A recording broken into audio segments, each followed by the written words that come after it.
Perfection is the reason you're still stuck, and you don't even realize it. You can spend hours planning something, organizing it, thinking it through, and still not actually start. And at the end of the day, it feels like you worked, but nothing really moved. It's not laziness, it's something else. And honestly, most students go through this without even noticing it. You tell yourself, I'll start when I fully understand this, or I'll begin once I feel more confident. So you prepare, you watch more videos, you reread notes, you wait for that feeling of being ready, but it never really arrives. Think about this for a second. How many things are you delaying? Not because you can't do them, but because you don't want to do them imperfectly. That's the shift. Perfection doesn't just slow you down, it quietly keeps you in the same place. And the tricky part is, it feels responsible. It feels like you're doing the right thing, planning, preparing, being careful, but in reality, it's just delay, a more comfortable version of it. Now, here's the part most people don't expect. The longer you wait to feel ready, the harder it becomes to start at all,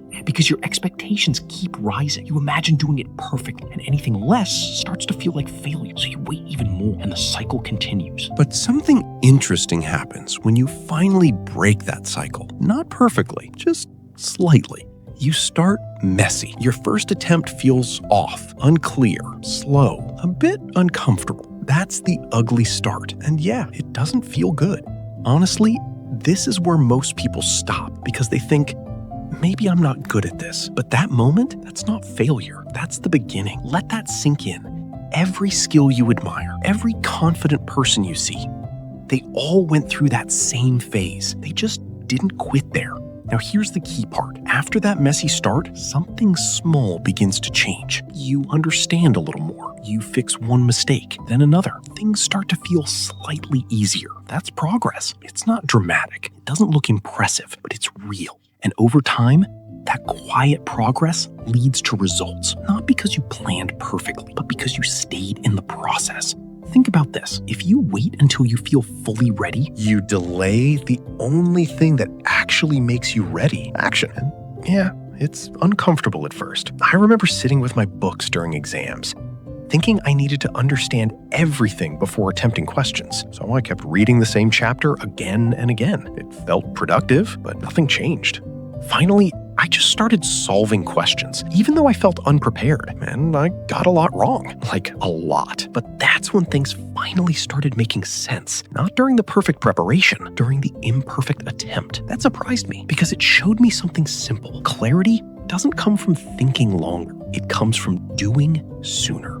Now, ask yourself this. What are you currently waiting to feel ready for? And what if you didn't need that feeling at all? What if you just needed a smaller start? Not a perfect one, just a real one. Maybe it's studying for 20 minutes without overthinking. Maybe it's starting that project without knowing every step. Maybe it's trying and being okay with it not looking great. That's enough, because movement creates clarity, not the other way around. And once you start moving, something shifts. You stop overanalyzing every detail. You begin learning from actual feedback. You build momentum. And momentum is quiet but powerful. It carries you forward even on days you don't feel motivated. Most people never reach that point. Not because they lack ability, but because they never allow themselves to start imperfectly. They wait, and slowly they stay in the same place. So here's the simple takeaway. Don't wait to feel ready. Start before that. Start messy. Start unsure. Start average. Because average action, repeated, becomes progress. And progress, over time, becomes results. You don't need a perfect beginning. You just need a real one. So maybe today, you don't fix everything. Maybe you don't figure it all out. You begin, even a little, and that's enough to change your direction. Because once you start, you're no longer stuck. You're learning, you're moving, you're becoming better, whether it feels like it or not. And that's what actually matters. Next time, we'll talk about how to stay consistent, even on days when you don't feel like doing anything. But for now, just start. And if this helped you even a little, you can like, share, or subscribe, only if you feel it's worth your time.